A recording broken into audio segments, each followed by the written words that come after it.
Hello everyone, কেমন আছো সবাই? আশা করছি সবাই ভালো আছো। আমরাও খুব ভালো আছি। আজকের ব্লগটা এখান থেকে শুরু করছি। দেখো, ব্যাগ গোছানো দিয়ে তোমরা বুঝতে পেরে গেছো যে আমরা কোথাও যাচ্ছি। হ্যাঁ, একদম ঠিক, আমরা ঘুরতে যাচ্ছি এক জায়গায়। তোমরা পুরো ভিডিওটা দেখতে থাকো শেষ পর্যন্ত, আশা করি ভালো লাগবে। তো আমরা রেডি হয়ে গেলাম। আমাদের বাস স্ট্যান্ডে যাওয়ার আছে, ক্যাব বুক করেছে। এখন রাত্রি ঠিক 9:30 মতো বাজে। আমরা 10টা না 10:30 বাস ছিল আমাদের।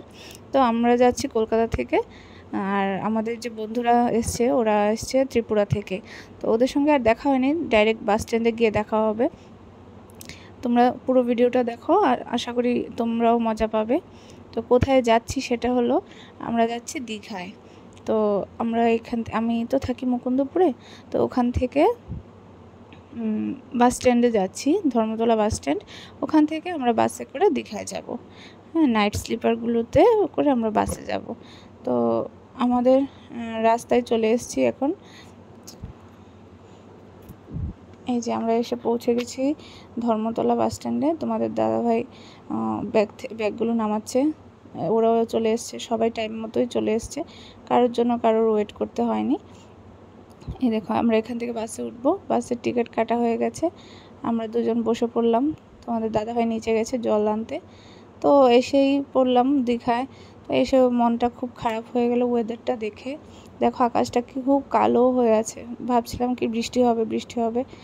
ভাবলাম এত দূর থেকে এলাম, যদি ঘুরতেই না পারি, বৃষ্টি চলে আসে, তাহলে তো মজাটাই গেল। তো দেখলাম কি না, বৃষ্টিটা হয়নি, ওয়েদারটা ভালোই হয়ে গেল। এই দেখো, আমাদের হোটেল থেকে এইরকম ভিউটা খুব সুন্দর। আমরা রেডি হয়ে গেলাম, আমরা বিচে যাব বলে।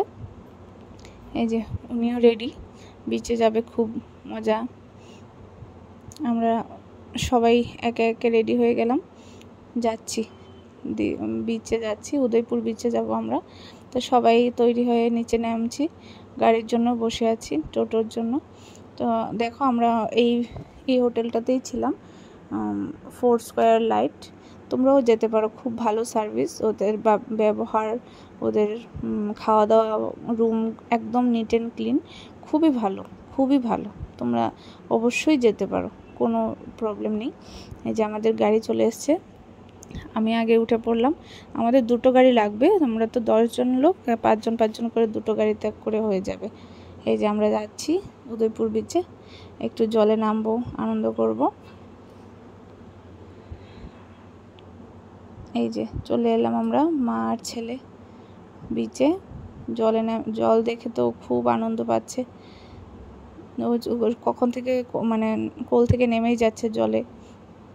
তো এই জায়গাগুলো বেশি একটা ভালো ছিল না। তো এই দেখো, তোমাদের দাদাভাই আমার নাম লিখেছে এখানে। উদয়পুরের দেখো ভিউটা খুব সুন্দর। তোমরা কে কে আছো দীঘায় আমাকে কমেন্ট করে জানাও। দেখা করব, ভালোবাসার মানুষগুলোর সঙ্গে দেখা করতে ভালোই লাগে। এই যে আমরা 3 জন জলে নেমে গেছি। দেখো, ওকে বলছিলাম টাটা দিতে, ও হাত দেখায় না, এমনিতে দেখাবে কিন্তু মোবাইলের সামনে দেখাবে না। এই যে ফাইনালি ও জলে নামলো। দেখো, খুব খুশি, শুধু হাঁটছে জলের মধ্যে। ওর বাবা ওকে নিয়ে জলে হাঁটছে, মজা করছে। দেখো, কে কে আছো দীঘায় আমাকে একটু বলো, আমি তোমাদের সঙ্গে দেখা করব অবশ্যই। দেখো, ওর ওর ছবিটা জলে ভাসছে বলে ও দেখতে পাচ্ছে, ওখানে ওটাই দেখছে ও। দারুণ ভিউটা, দারুণ। আর এই ওয়েদারে না, এইসব মানে সমুদ্রের ধারে ঘুরতে খুবই মজা লাগে। আমাদের ঘোরা প্রায় শেষ, আমরা চলে যাচ্ছি ঘরে। দুপুর এখন প্রায় বিকেল তো হয়ে গেছে, 4টে বাজে। ঘরে এলাম, খিদে তো পেয়েছে, তো এখন তো খেতে হবে। ভাত দিল, ডাল ফ্রাই অর্ডার করেছিল, আর মাছের ঝোল আর আলু ফ্রাই। এই দিয়ে আজকে লাঞ্চটা হয়ে যাবে।